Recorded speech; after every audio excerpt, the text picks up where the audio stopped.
advice lovers, and welcome to The Replay, where we replay and reply to questions about games and advice columns of the past. And now, finally, two married people can be on a podcast together and give advice that they're definitely qualified to give.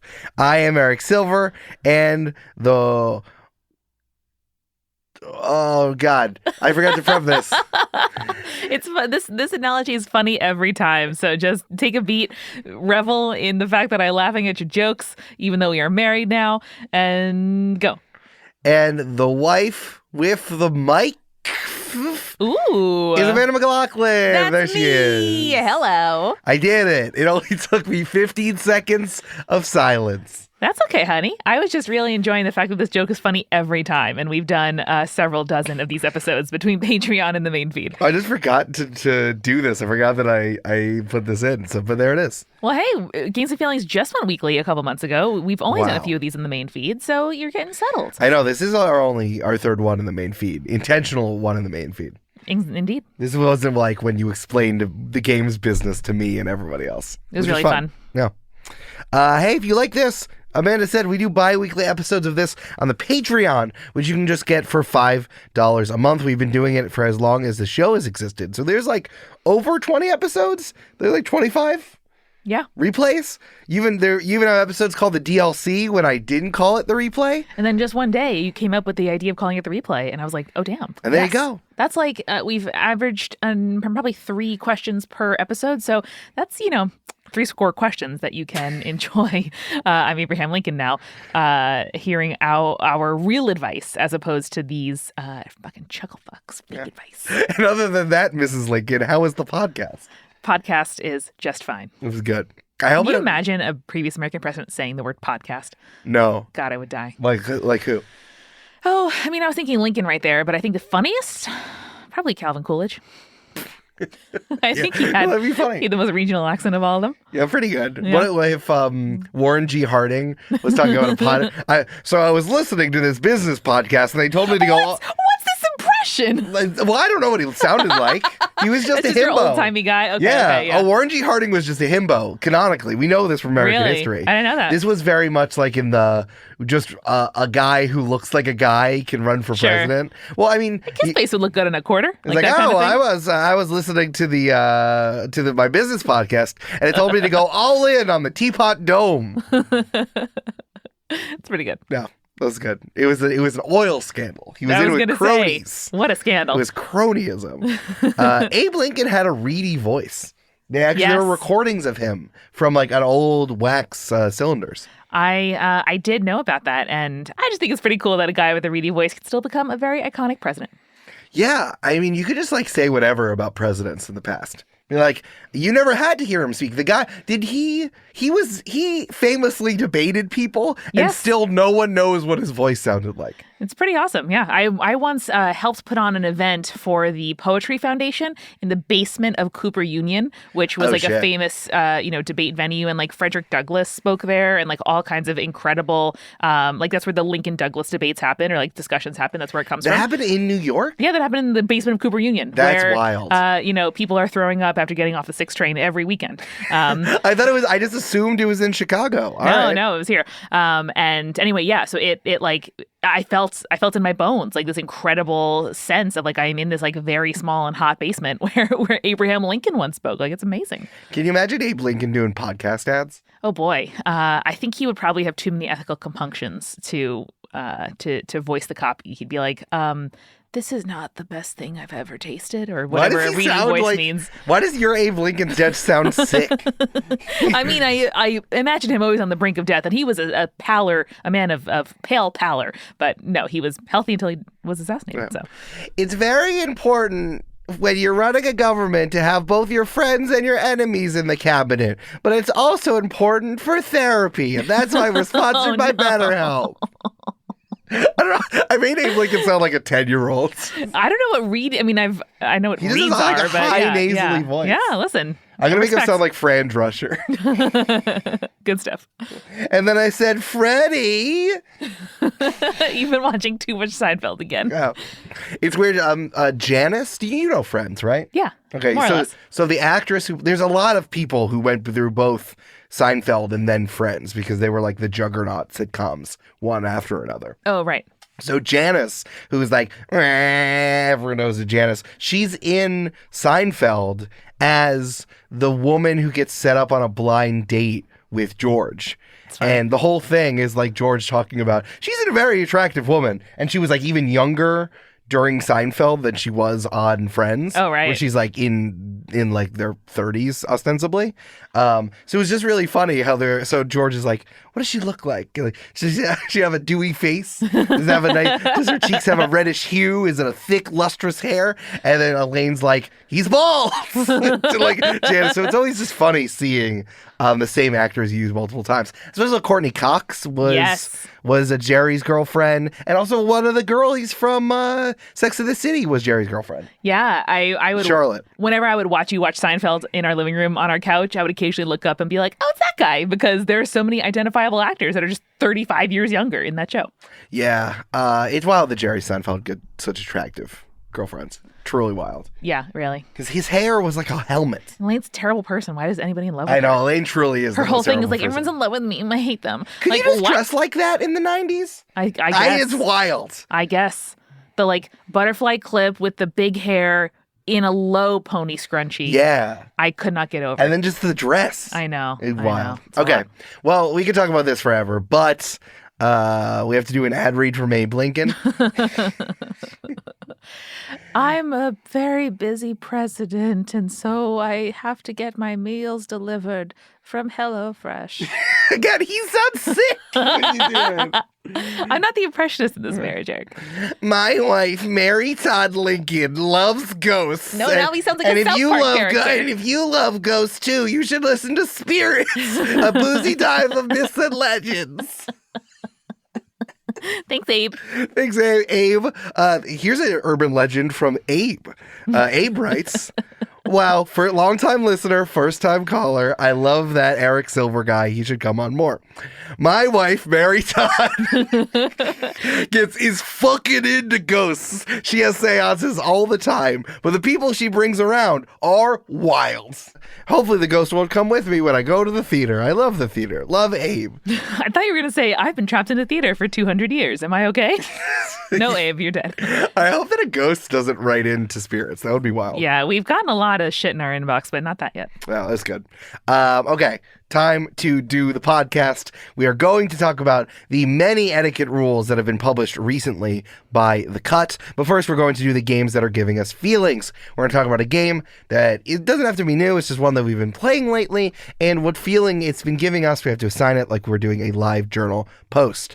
Amanda, do you have a game that's giving you feelings? Yes, the game Spelling Bee by the New York Times Word Division and other kind of competitor apps that do the same thing. There's one called Make Words. There are a bunch of apps that like give you letters and you have to identify words from within them. Is giving me the feeling of connection. Because this past weekend we hung out with one of your cousins and her precocious 9-year-old and less precocious 7-year-old. And the 9-year-old really loves this app. It's not Spelling Bee, but Spelling Bee is like the New York Timesian version of it, which I don't pay for because fuck the New York Times. But I can't pay your workers, New York Times. Don't pay Wordle. Pay your writers. I can neither text your cousin's kid nor want to ask your cousin what that game was that we were playing. So I'm just going to cycle through a bunch until I find the one. I will say her husband did ask me what it was, and I said that you did recommend strongly American and European Truck Simulator. Oh, yeah. No, those kids are deeply nerdy, especially the older precocious one. And so I'm like, you would really enjoy driving a truck across Europe. And he was like, I would. But no, it was really nice to bond with a kid by looking at, 7 letter tiles and identify words and then be like, oh, do you know the word like sty, S-T-Y? It's a thing that can go into your I hope that doesn't happen to you. Here, let's guess STY. And it was really nice. And as a fellow young child who liked talking to adults and letters and reading and people saying how smart I was, it gave me, some nice memories and a little feeling of connection where I can hopefully be, that kid's cool older cousin who they bonded with over words once. Do you think that that's fruitful? Do you think that that's worth investing in? I think it was a nice way to stop talking about the job market and hang out with a kid where I don't have a lot of experience hanging out with children. Apart from looking after my own siblings, my friends mostly have like very little babies if they have kids at all. And so it's new to me to hang out with kids that are old enough to, carry on a conversation versus, staring off into the distance or, watching a TV show together. It was a nice activity. And I felt pretty equally matched, I must say. And this kid thought I was smart, in like identifying 5-letter words like elbow. And that made me feel happy. Good job. I'm still more interested in taking photos of everyone's cats and dogs. So I'll continue to do that. I want to give a shout out to Baba, my brother's cat, who was holding the brunch, who was underneath of a blanket, and I got to take a very nice photo of them underneath the blanket because they're big. They're a big cutie pie. Baba stands for Baba Ganoush. Baba's like one of those like patchwork cats. Calico cat. No, I'm going with what I said. I'm one of those patchwork cats. It's great. And very cute. And I don't know any other cat that's shaped or colored like that. So shout out to Baba. I think Baba also has 6 toes.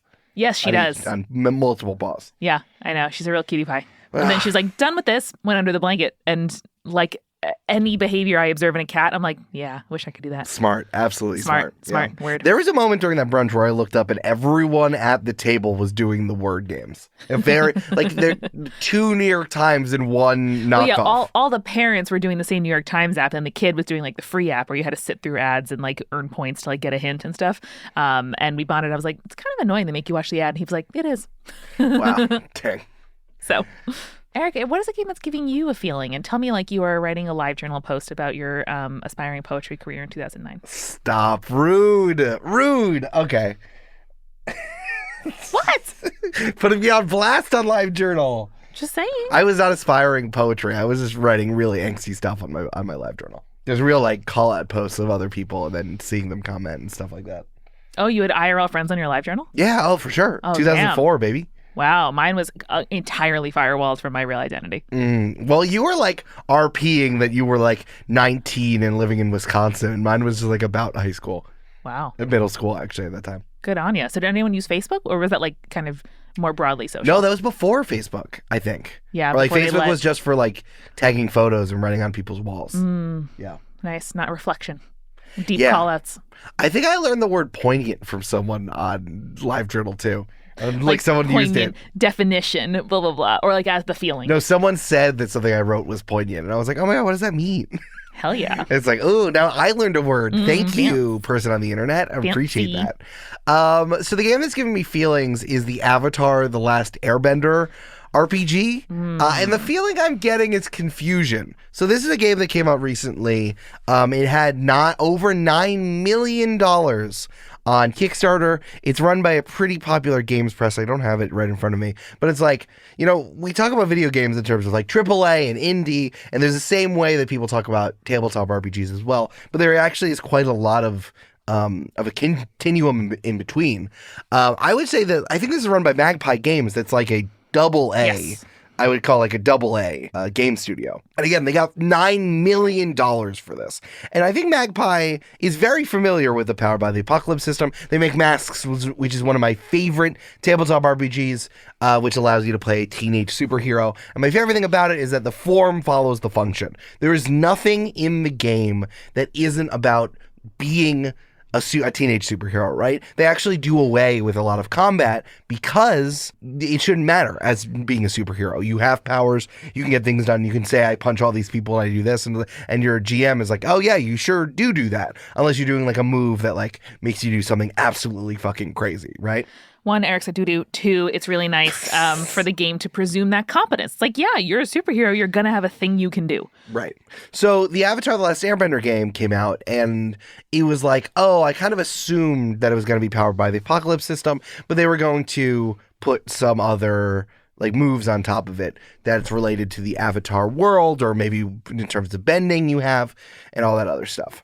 So we were going to sit down and play this with our friends Marquez and Megan. You might remember Marquez from a previous episode of Games and Feelings, and both of them have a very long history of playing games that are not Dungeons and Dragons for recorded actual play stuff, right? We sat down to do it, and I was doing some character creation stuff. And then I realized, like, okay, so this is just masks plus some, like, Avatar the Airbender rules about, like, the balance in your body. Like, if you do too much good things or self-sacrificing things, it's bad. But if you do too many evil things or selfish things, it's bad too. And then on top of that, there's a combat system about choosing bending moves. It's like, it could not be more little soldiers on a battlefield if you did it. Eric, I got deep into these rules. Do you want me to try to recap them to you? Please. So there are 7 steps to the combat. There is. It's like you pull over and you do initiative, but it's not even just initiative. It's like you pull over and you do a Civil War reenactment, but instead of the Civil War, it's Avatar: The Last Airbender world. Yeah, so it's like every action has to be in a pair, and then like you both secretly decide which style of move you want to do, like evade versus like it's like attack or evade, right, or something and else. And then like you reveal it, and then there is a like PEMDAS order to how the attacks are unfolded. And then at the end, just like tally up who won and who lost, and then like somebody gets the round. Like it could not be more grinding the action of role playing to a halt. Right, and then it's not even just that. It's like you can choose basic attack moves, or you can do specific ones based on if you know bending, if you know weapons, or if you know technology. There are specific ones that you have, and then there are other ones that are based on your background. If you're like from the military, or you lived in the wild, you lived like in an urban environment. There's like too many choices, and it's ridiculous that you need to pull over and do this. Yeah. So I was looking at this, and I love masks. I really do. And I also love Avatar: The Last Airbender. But looking at this, I'm just like, we paid you $9 million for masks with extra steps? That's fucking ridiculous. And for the first time, I think in my life, we were ready to play a tabletop RPG, and I'm like, I don't want to do this. Yeah, but I commend you for saying that. And then instead we chatted and had a nice time and played some like BuzzFeed quizzes and just like hung out for 3 hours on Zoom. And that was really nice. It is nice. And I think a lot about adult life, especially with people who are in different places and you only know them digitally, is that like you just need to carve the time out, and then you guys can hang out. I did feel bad because Marquez is a very good GM, especially for Powered by the Apocalypse games, and I felt bad that he prepped stuff and we didn't use it, but he did share what he was going to do, and we were like, oh, that's actually really cool, good job. Yeah. But it's like, for an IP game, and Marquez showed me the book, the hardcover book that he has, plus the PDF that he sent around to everybody. And like, man, 80% of that book is just trying to justify how your story that you play in the tabletop RPG space fits into the continuity of the Avatar: The Last Airbender world, which is crazy. There's like a whole page disclaimer of why you can't play the Avatar. Yeah. And why you can't play real characters from the story. So it's just like, I just don't understand that, like, why we, like, I guess it sounds like a good idea as be like, oh, a Powered by the Apocalypse game, that's Avatar: The Last Airbender. What a good idea. And then the execution is so deeply mid. It's so frustrating. I'm also realizing that mid feels so much more cutting than the word mediocre that I'm grabbing it because I like it so much. I was like, oh, I've never heard you use that word before. No, mid is so much more dismissive. Like, mediocre is like, meh, but mid is like, nah, get out of here. Yes, it is. It's so deeply mid, and I'm just like, you had all this money, and all you did was take a thing that you liked, convince Nickelodeon or the Avatar guys to let you use their IP, and then you did this. It's just, it's frustrating to feel from a game designer perspective. So it sounds like it's both confusion at the rules specifically and also at like, why did you do this? Like, how did you get here? You had all the resources in the world. Is that true? Yeah. I feel like what they could have done is just reskin masks without putting all this stuff on top of it. Right. Like, hey, you're a bender. You have abilities. Like, you can pretty much do whatever you want. Like, narrate how it goes. But the abilities are, right, you narrate using your abilities as they're grafted onto the moves that you get from a Powered by the Apocalypse game set. You know what I mean? Yeah. Like, you could have just, like, added something, like, put it in there, like, your background. Your background isn't, like, your background.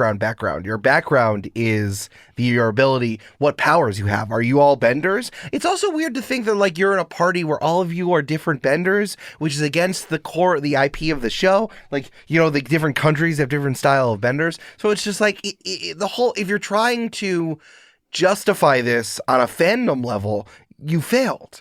Because it's too overly complicated to justify why it all exists. Because you can't go like, I'm going to go kill Fire Lord Orzai. It's like, well, no, you can't. We're in the Kyoshi era, and that hasn't happened for 100 years. It's like, ugh. Like, I don't understand what we're doing here. Again, the same thing is like, why do I want to I don't want to play in the world of my favorite IPs. I want to enjoy the art created by that team. You know? And maybe that's just me as someone who creates as well. I'm uninterested in like living in the world, but I don't know. It just felt like a lot of hand wringing for something that was very, very, very, very clunky once you actually sat down and played. Yeah, it felt to me like somebody said Avatar RPG. Someone else said, okay, here's $9 million. And then they were like, uh-oh. And, character creation didn't start till page like 112. And the rest of that was describing the plot of the entire Avatar universe to people. And trying to like create a world book of it. Yeah. It was a lot. It seems like many different products. Like I will buy a coffee table book explaining Avatar. I will buy like the history textbook, about the Kyoshi era from the Korra era. Like that, all that stuff sounds really cool. I don't know, maybe with something that feels that complete and that good, I don't necessarily feel the desire to play in it. Yeah. I saw a tweet that was like, people in the tabletop RPG community are really good at creating 2-line elevator pitches about new games they want to play and are very mediocre at actually executing those elevator pitches. And this feels like it got played out. Like, I feel like Magpie Games, as a business decision, got their hands on the IP and were like, hey, we're going to make a tabletop RPG of the Avatar world. And then, that's going to be gangbusters on Kickstarter, got the money, and then when they actually had to do it, they're like, but everyone pre-ordered the game, as is Kickstarter, so it's not like reviews had to come out that it was good. It's just, I just find it really deeply frustrating. Well, Eric, you want to get really deeply frustrated at something similar but different? Yes, I want to get deeply frustrated by someone telling me how etiquette should work in 2023. Let's do it. Hey, it's Eric, and I picked up some snacks for Games and Feelings. I got loaded potato skins from a TGI Fridays. If you are not, I think you should be a patron at patreon.com/gamesandfeelings. Running this weekly is wonderful, but we really need direct support, from the economy. Making independent podcasting is difficult, and it doesn't make that much money, and we need your help to keep this afloat. And plenty of you have joined up recently, and you get the wonderful bonus content of the replay episodes, which are up to about 25 of them, or nearly 25 of them, which is absolutely wild. And we're also deeply supported by our producer-level patrons, Polly Burridge, Kelsey Duffy, and Megan Moon, who don't need an etiquette guide because they're effortlessly nice all the time. If you want to be like them, or you want to support us at any level, 5, 10, or higher, just go to patreon.com/gamesandfeelings. I think you should check out the other shows that are part of the Multitude Collective. You'll really like Queer Movie Podcast. Queer Movie Podcast is exactly what it sounds like. It's a queer movie podcast. Join them as they research and rate their way through the queer movie canon, one genre at a time. From rom-coms to slashers, contemporary art house cinema to black and white classics, Queer Movie Podcast is celebrations of all things, and I want to make sure that I get this right, gay, that's 5 A's, on the silver screen. New episodes every other Thursday. Go check it out. This show is sponsored by BetterHelp. I think it's very difficult to learn new board games. It's a type of learning style that only works for a very specific amount of people, but I'm not really sure what else you're supposed to do. If you are inventing something innovative for game in the board game space, you have like a YouTube video where you can walk people through, or there's a booklet that will teach you exactly what to do, but even that language is very difficult to get through. But you need to understand what type of learner you are to learn new board games, whether you can pick things up through the written word, or you can watch that video, or you really do need someone to walk you through it while playing like kind of a janky first game together. And honestly, once you learn that, it really does change your life.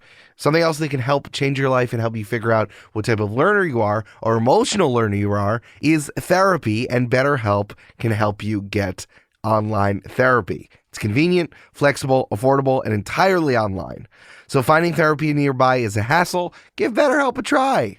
If you want to live a more empowered life, therapy can get you there. Visit betterhelp.com/gamesandfeelings today to get 10% off your first month. That's better, HELP.com/gamesandfeelings. games and feelings.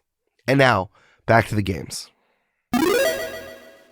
Well, Eric, in February 2023, as you'll no doubt remember because you're on Twitter, The Cut, which is like the lifestyle, fashion, entertainment vertical of New York Magazine, published a guide titled 194 Modern Etiquette Rules for Life After COVID. Shit. Yep, that's what the internet said, because as you expected, I experienced this as the way I do for many like viral pieces where somebody is like, any fucking one who thinks that you can't say you're gluten-free at a dinner party can go fuck themselves. And I'm like, whoa, what's happening? It's like 3 tweets down, you gotta find the original text. Right. Two people are like, what are you talking about? And then like the 5th one down, somebody is like, oh, it's this article. And so sure enough, many of these 194 aphorisms, some of them were like from individuals, some of them were general, I'm sure like workshopped rules. But there are a lot that I thought intersected with the remit of the replay here on Games and Feelings. And so I would love to bring up some of the ones that made me think, I wonder how this applies to games or to gaming or to friendships and games. And some specifically talk about games. So here we are. Yeah. You know what I'm interested in is who pitched this? Yes. Because this was like a massive project. You know, like when you see something on the internet and it has like graphics that move when you scroll down the page and stuff. This was a massive project. So it probably took weeks and weeks of tens of people's time to work on this thing. And like someone thought it was okay in a very sort of like Sex and the City, Devil Wears Prada sort of way, or that someone just like threw it out there and be like, no one's acting proper after 2020. After 2020, no one knows what to do. It's our responsibility as the Cut to put it out there. And now it's here. Yeah. Do you want to hear a little bit about their framing of the article? I would love it. So they said basically like the opening line is, the ways we socialize and date, commute and work are nearly unrecognizable from what they were 3 years ago. We've enjoyed a global pandemic, open employer-employee warfare. We've enjoyed? I mean, they're saying it tongue in cheek, but like just listen to the sentence. We've enjoyed a global pandemic, open employer-employee warfare, a multi-front culture war, and social upheavals, both great and small. Oh, God. It's stuff like this that drives me crazy. And I feel like maybe people get this from their aunts and uncles who are like liberal, quote unquote, or like vote Democrat, but still view like the current issues of social justice as like playthings, like politics as dinner conversation, and not as like people's lives. Yeah, I literally overheard 2 people who seem to be like around our age walking through our neighborhood this morning on my way to work, be like, if you want to be trans, I guess. And I was like, I literally, Eric, almost, I almost stopped and said, you like, should've. What are you talking about? Like, who the fuck are you? Like, I was very close. And if I didn't have a meeting in 10 minutes, like I really would have stopped and been like, can you just unpack for me what that means? Because it was so baffling. Yeah. So very like glib. They're like, oh yeah, 2020 to 2023, things were crazy. Yes. So that was clearly the way they pitched this to the editors. I'm sure some executive at Condé Nast put in that phrase, open employer-employee warfare. Oh, yeah. Good Lord. But yes, this was the idea. And they said, we asked people what kinds of specific kinds of interactions or situations made them anxious, afraid, uncertain, or ashamed. And from there, we created rigid and not entirely inflexible rules. Just writing that I find annoying, and said that they implemented some of these and, ran it by people.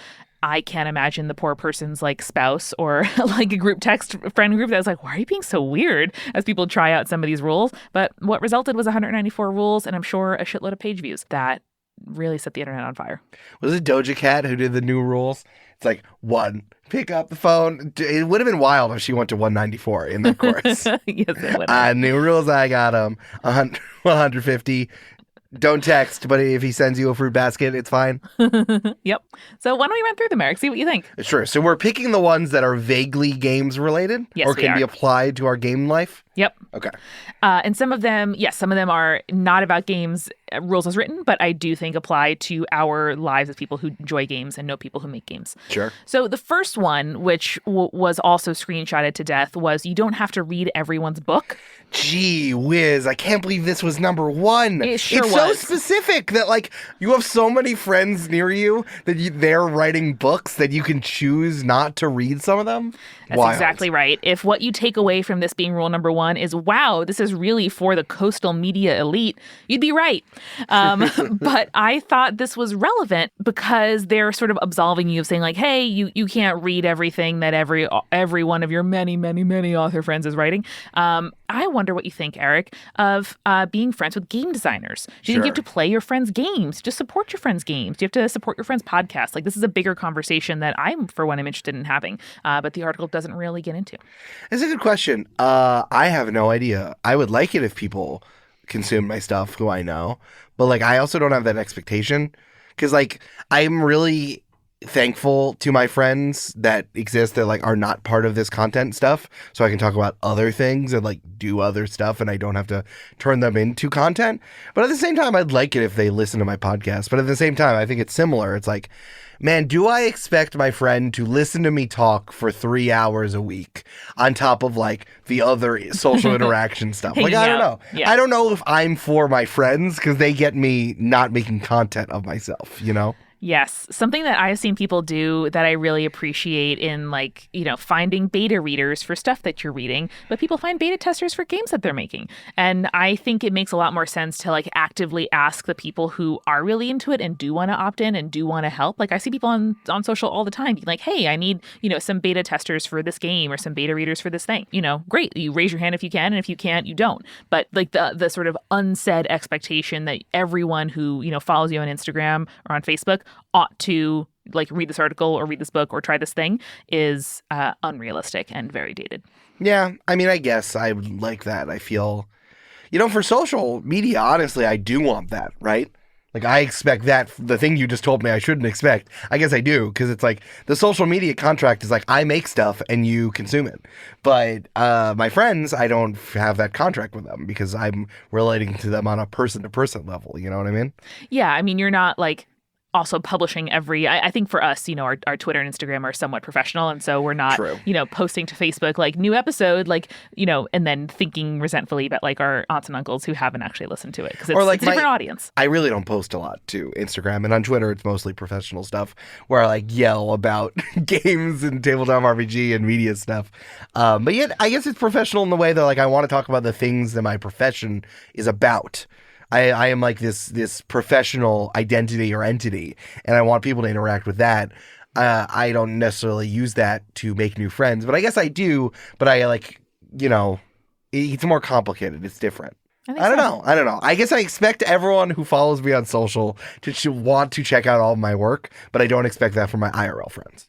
I think that's true. One thing that I do think is fairly right, like, again, I agree with the thought of this, but it's just like put in the most annoying way possible. So rude.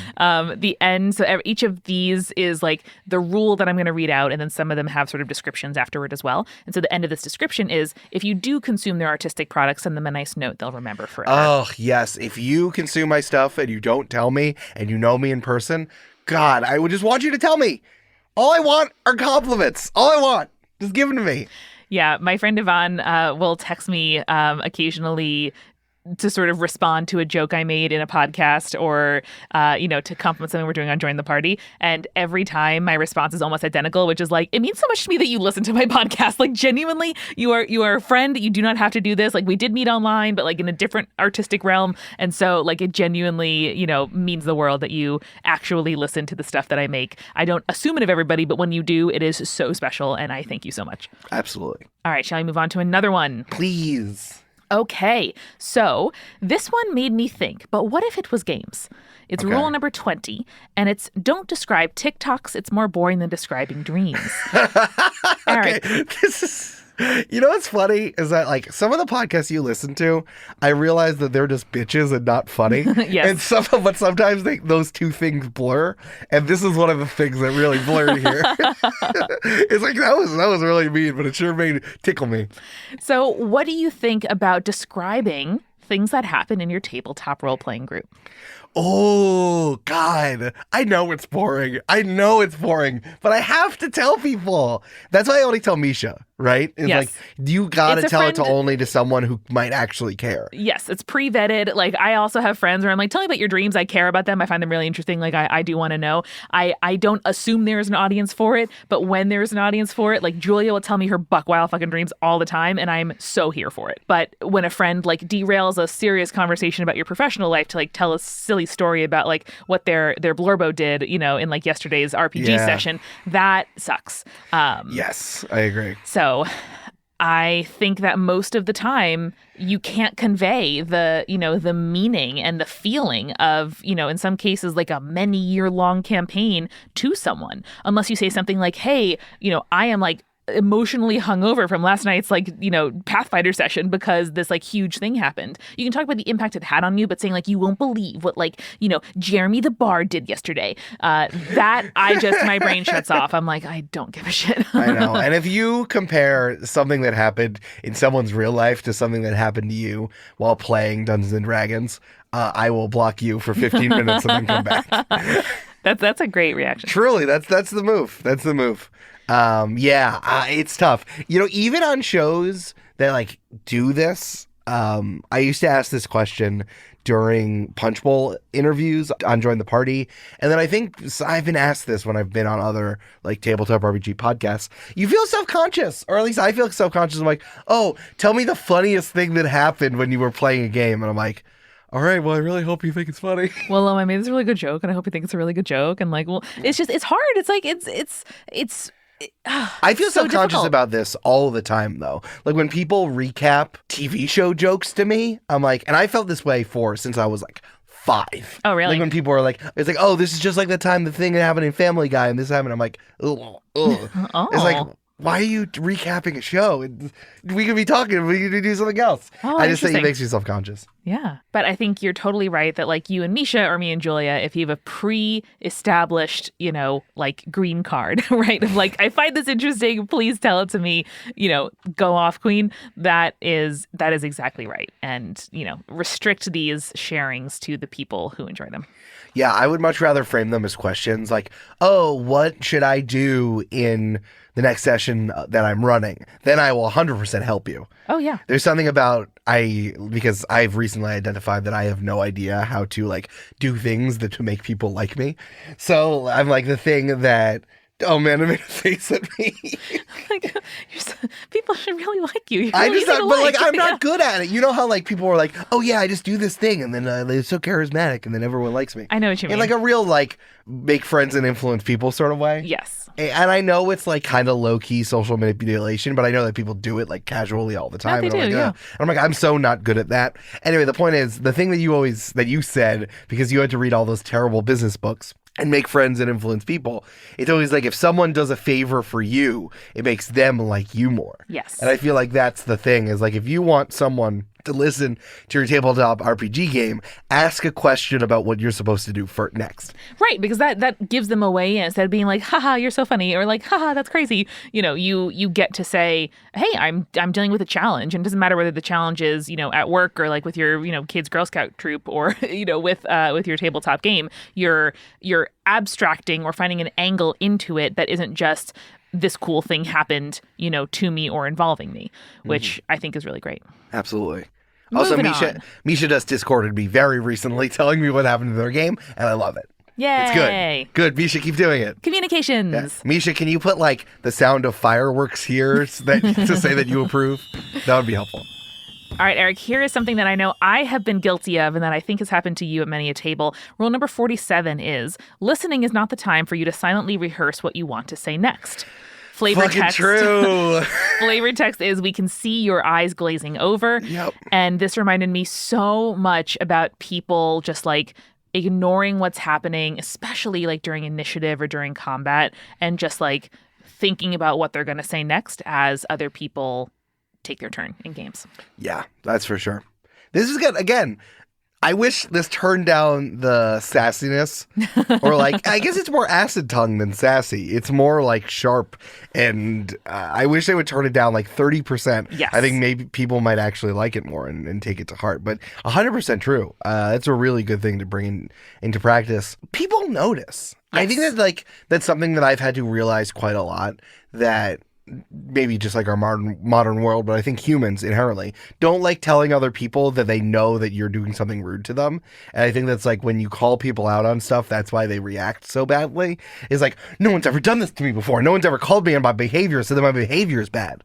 So like, the thing that I notice is that even if I do something and no one tells me that they don't like it, or that they notice that I'm doing something they don't dislike, they still notice it and sense it, and I get that vibe sometimes. So yeah, it's exactly what this is. Like, other people notice when you're super not listening to them. I think so. And I know that when I've done this in the past, it's often from a place of insecurity, which doesn't make it not offensive and bad. Ooh. But it is possible to problem solve for that. So if I found myself like getting overwhelmed when it's my time to, start combat, for example, if I'm spending the time, like when we're playing Scrabble, I fully ignore you when we're playing Scrabble and you're playing your turn. And then I'm like thinking about what I want to do next, because I am worried that I'm going to take too long when it is actually my turn. But that's fine. Right. Scrabble. It's a different situation. We're not like building a world together where everyone's actions have consequences, and also I'm like there for my friends and like not spending time ignoring them. So, for example, if the person is finding, if they're checking out during the turn, I think it's on the person to be like, you know what, I'm having trouble with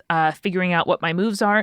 I'm going to have a default move. And if I don't know what to do, I'm going to do, unarmed strike and move from there. Or, you know what, I'm going to give myself flashcards or a flow chart, which I did when playing a monk because I had kind of more options than I was used to. And I'm like, you know what, I have a flashcard, a flow chart. I have one of 6 options. I'm going to do one of the 6. Like, that helped me to be more in the moment. And maybe it's asking for help. Maybe it's asking for a pause. Maybe it's saying to your GM or somebody else at the table, hey, I'm finding myself overwhelmed when my turn begins. Help me, because there needs to be a solution that isn't ignore the rest of your table.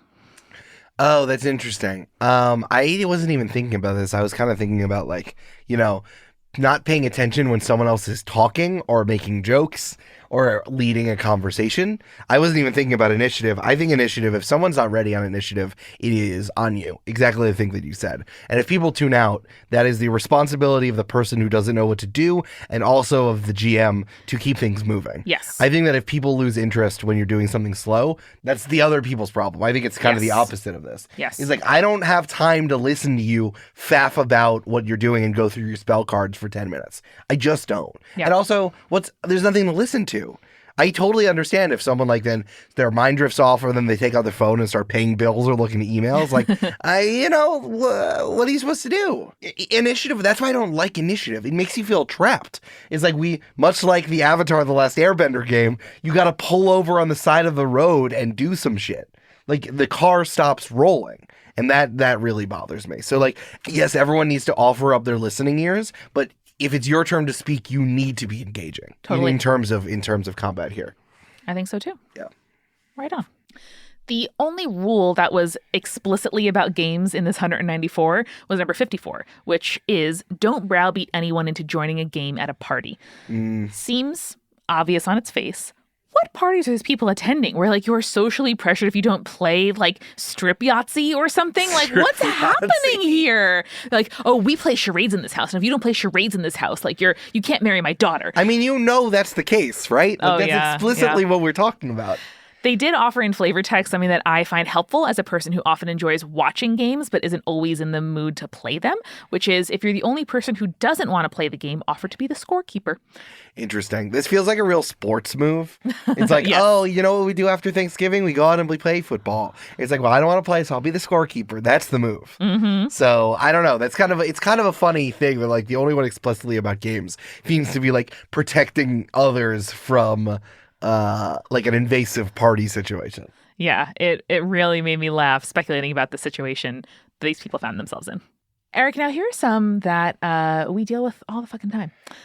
Number 97, If you're dialing into a meeting and your internet connection is choppy, don't power through. Put your thoughts in chat or message someone to tell them to say your thoughts for you. Oh, God, this one's so important when it comes to games. Yes, isn't it? You're not allowed to play games with others over video chat if you have a terrible internet connection. I totally agree. Go off video, baby. Like, dial in on the phone. Sure. You got a phone, probably. The connection's probably okay. But it is so brutal to sit there and be like, ooh, missed that, bud. Can you say, or like constantly they don't know what to do, or like you have a weird sound coming in on your side, then you just got to get muted. It throws the whole thing off. Games like this are all about communication and momentum. I would say this is hard even for when you're on Discord and you're playing a video game with friends. Yes, and I thought you have a very good sense, Eric, I think, of like when to step in and when it's fine to let go, partly because we, do audio stuff and often it is relevant to our job. If we can't hear the person, probably the recording isn't good. So when do you think is the right time to like intervene? For me, it's probably, if it happens more than once or twice, if the like delay. Well, what's the thing? Because they dropped off once or twice, it sounds bad once or twice, or they totally freeze once or twice? For me, it's cutting out specifically or lag that is so severe that, I can't really do communication properly. But at the top of calls, I will often say, again, partly because it's like a professional hazard, I'll say to people like, oh, I think your audio source is wrong, right? Or like, oh, is it possible to, like, let's go off video. I think the connection's not good. Like, I will often be the person sort of putting my producer hat on to like make the prescription to do the thing.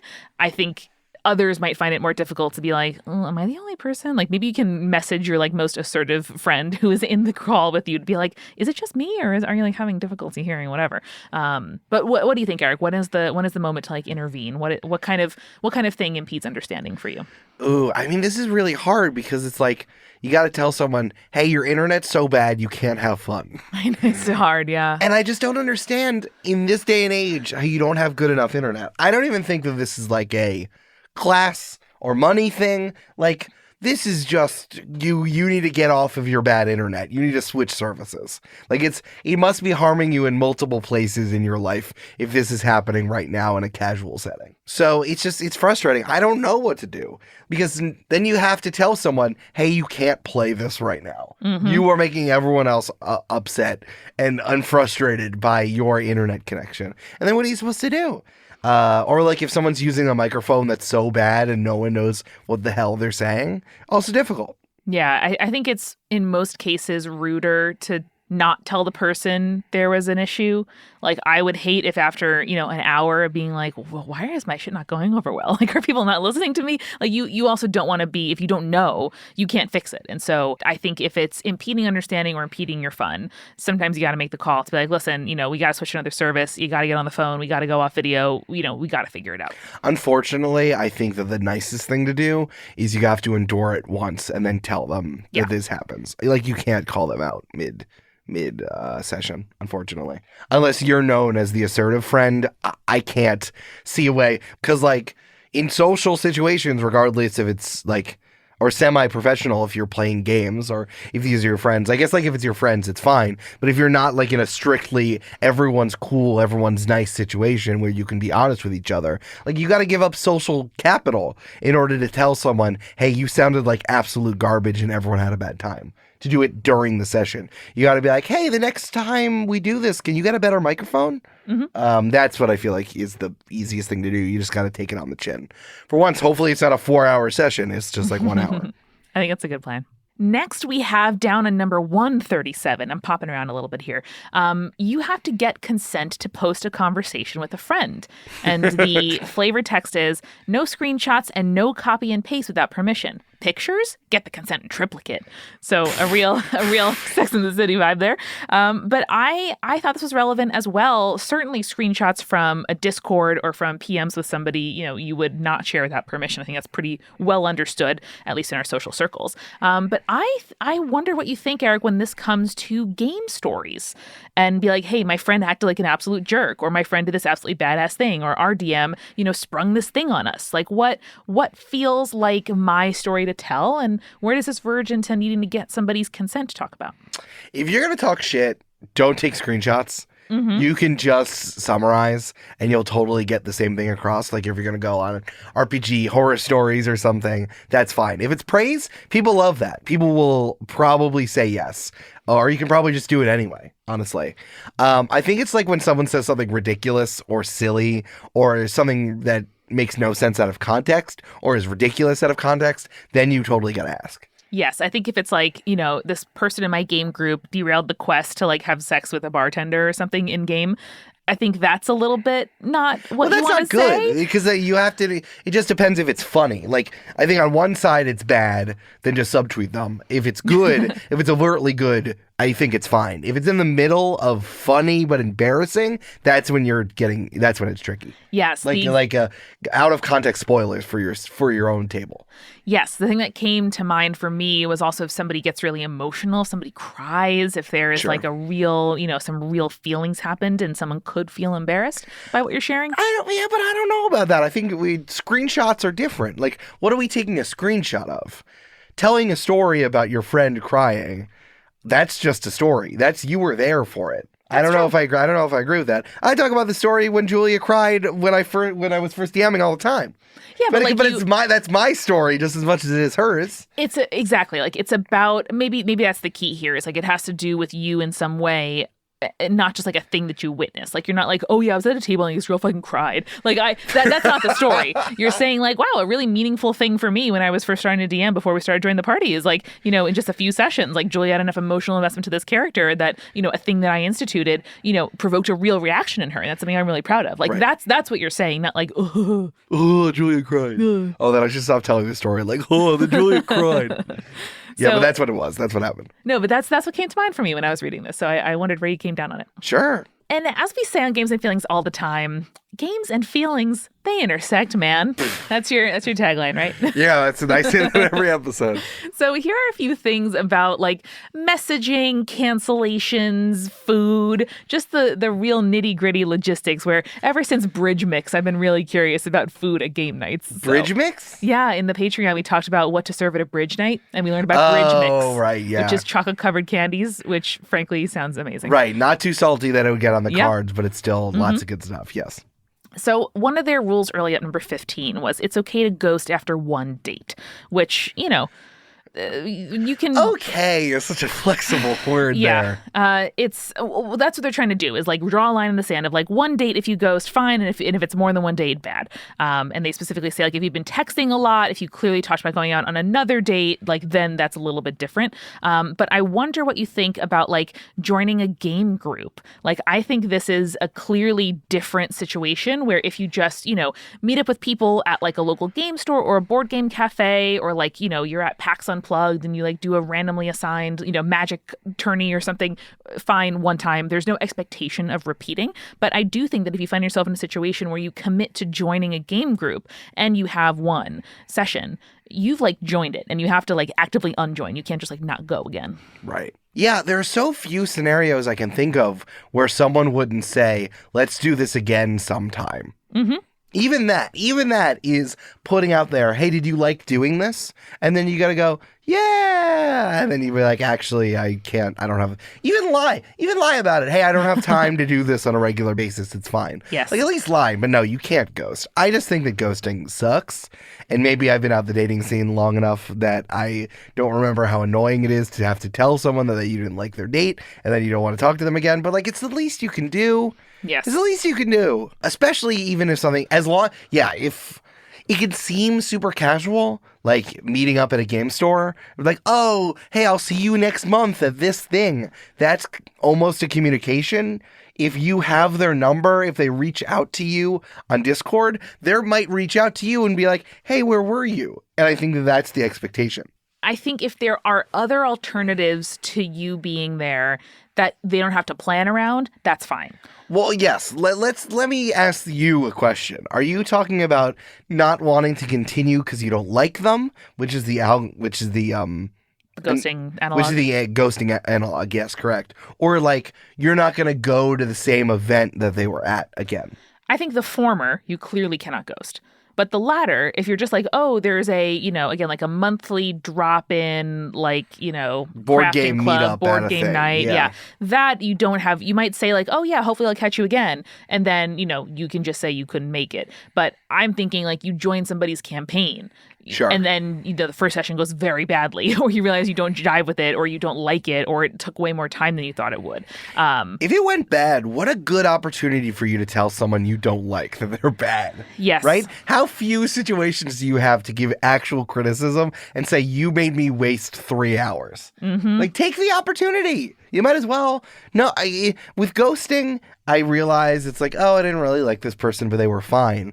But like, ghosting is like saving you the annoyance of saying like, we didn't vibe, not again. Sure. But as soon as you make some kind of commitment, like you're saying, of like, see you next time, let's get drinks next time, like let's get coffee before the thing, I'll bring my other deck and then we'll do something next time. You can't like intimate future plans. I think the thing that ghosting tries to answer is that like going on a date sort of presumes a second date if one person likes it, but if the other person doesn't, that is an implied continuation that some people find challenging to cut off. Sure.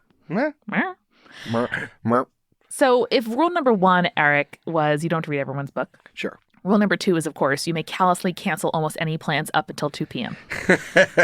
And the flavored text is, at 2 p.m., there's still ample time for your friend, if they so choose, to text around and find another dinner companion. By 3, they almost certainly will be alone for the night.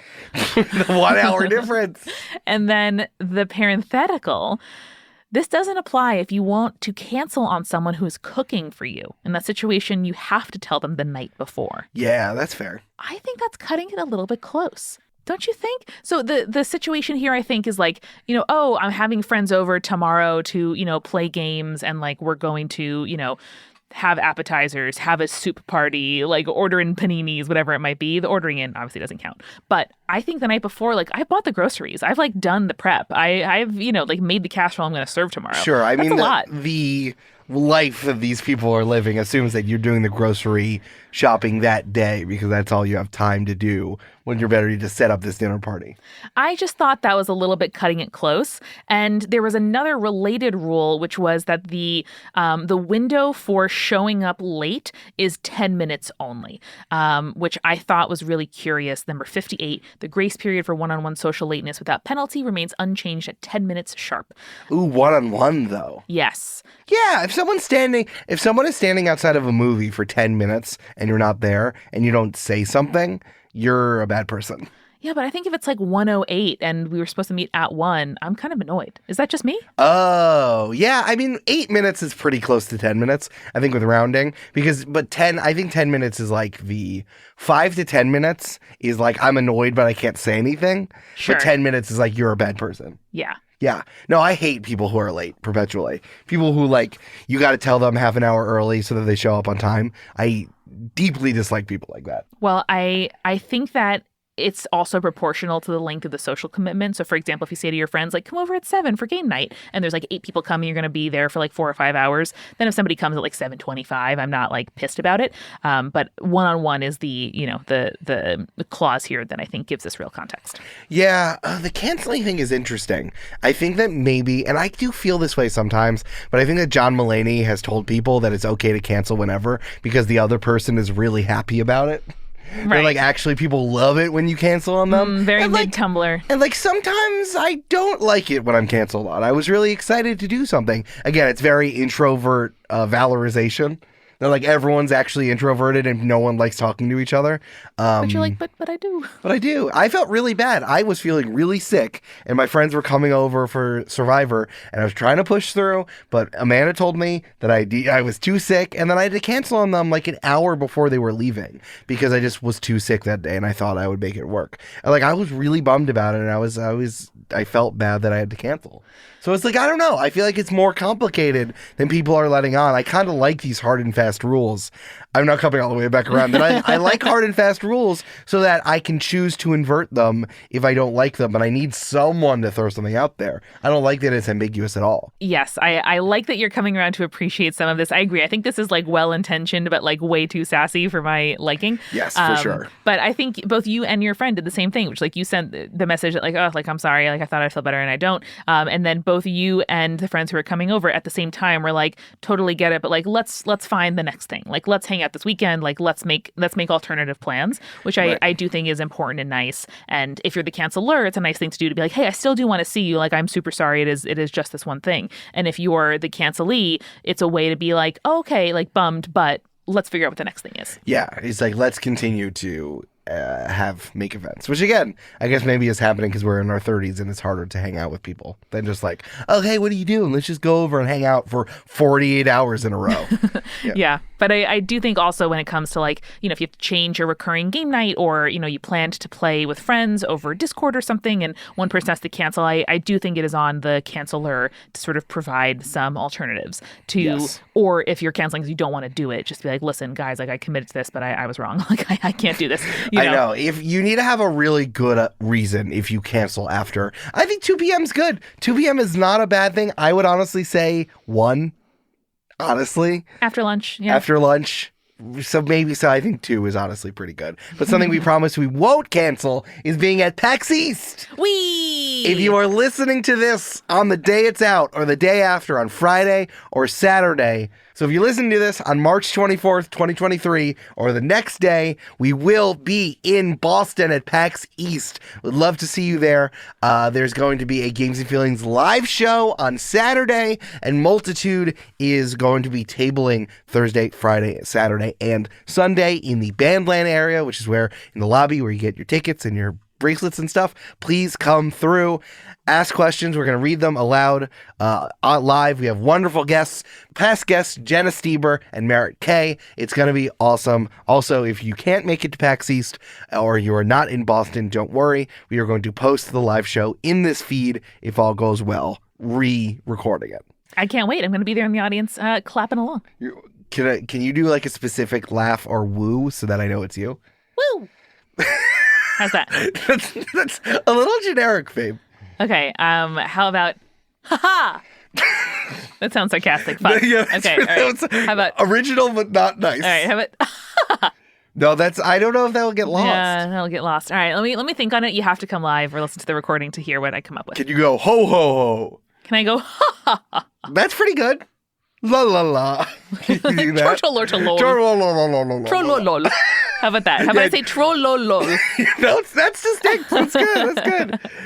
Incredible. Amanda, thanks for doing this with me. Thanks for being my wife. Oh, thanks for navigating the world with me. Modern etiquette or no. Great. Where do people see you on the internet? I'm at She's So Mickey, and I do 2 other podcasts, Join the Party and Spirits, both of which come out every dang week. If you don't listen to Spirits, none of the things in the beginning of the episode are going to make any sense. You just listen to the show. It's good. You can find me on social media at L_Silvero, EL_SALVERO. My name, if I'm a Lucha Libre wrestler. You can find Games and Feelings on Twitter at Games and Feelings with an N. You can follow us on Instagram at Games and Feelings. Make sure to submit questions on the website. Make sure to join our Patreon so you can hear more stuff like this because we have a lot of it. Patreon.com/Games and Feelings. See you at PAX East. And as they say at the end of every single episode of Games and Feelings, dang, Games and Feelings intersect. Wow. Wow, man.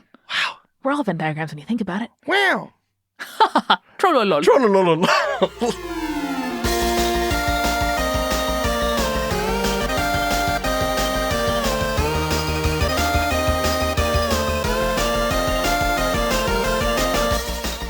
Games and Feelings is produced by Eric Silver and edited and mixed by Mischa Stanton.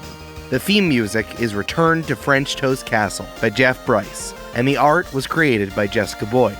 Find transcripts for this episode and all episodes at our website, gamesandfeelings.com. Until next time, press X to enjoy the podcast.